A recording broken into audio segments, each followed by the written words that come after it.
Dominic by William Steig. 9. Again Dominic tired after a short trudge under his treasure, so he unburdened himself and lay down to rest. First he lay on his side, then on his back, where all he could see was the sky and his own paws, then on his belly with his face in the cool grass.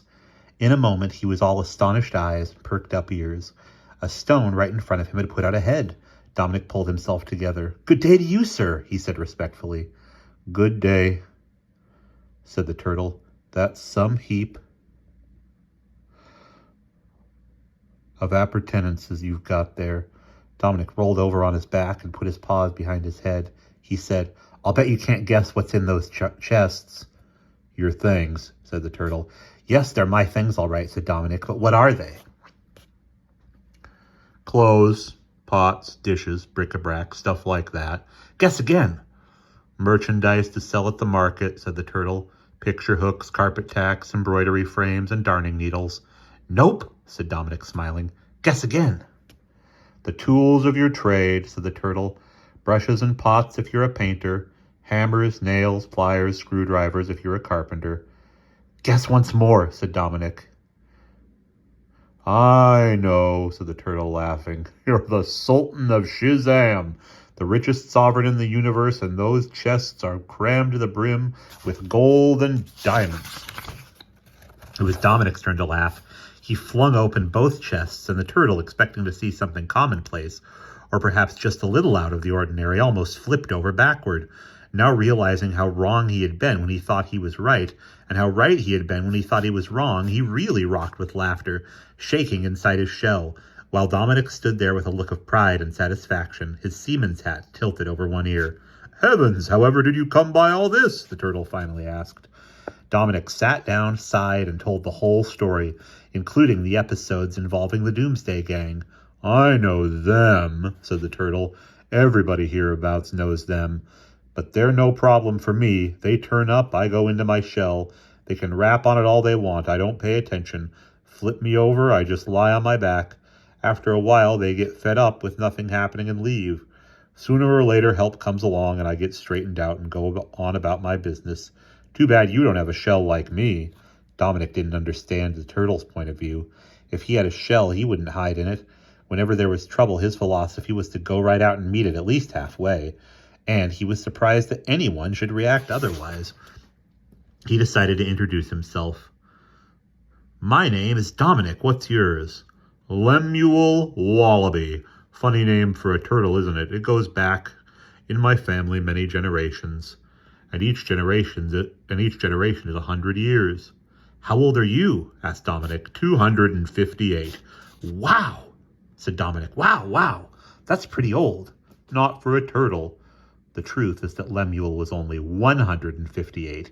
It was his habit to exaggerate his age in order to make an impression. Since Dominic was just a year and a half old and felt quite mature, it was not easy for him to think of any age much beyond that as young. I have a proposition to make you," he said, changing the subject. "How would you like to be a wealthy turtle, a very wealthy turtle? All you have to do is carry the treasure for me, and I'll share it with you 50-50. "How far?" asked Lemuel. "Reasonably far," said Dominic, "and if you like my company, you can continue after that." "It's a deal," said the turtle. "Let's go." Dominic strapped the chest and the sack onto the turtle's back, and they started out side by side. But after only a few seconds, Dominic was way down the road, and the turtle had barely moved. Dominic came running back. "Anything wrong?" he asked. "Nope," answered Lemuel. "Let's go faster then," said Dominic. "This is my usual speed," said Lemuel. "Perhaps the weight slows me down a trifle. I'm not sure. I'll have to think it over. I usually make half a mile in a day of traveling." Dominic could make a mile in 2 minutes. "No wonder you live so long," he said. "If you didn't, you'd never get anywhere." He tried tiptoeing alongside the turtle, but he couldn't tiptoe slowly enough. He decided to explore the surrounding countryside, while Lemuel inched his way along the road. He discovered a wonderful waterfall and was in and out of it 6 times. He met some horses mowing a field of grass. He watched them work and talked with them on any number of subjects, including the weather and the diet of vegetarians, and when he ran back to the road, Lemuel didn't seem to have advanced at all. "You know," said Lemuel, "the weight might be slowing me down. It's not really too slow for me, but I can tell it's too slow for you. You're a bit high-strung. Anyway, I have an idea. Tie the stuff to your back, then get on my back. That will make it easier for both of us. You'll be carrying the stuff, but resting, and I'll only be carrying you." Dominic was willing to try this, and they did, but Lemuel said it was worse, which of course it was, and Dominic got impatient just sitting there and moving along at so painful a pace. It was not like riding on Elijah Hogg.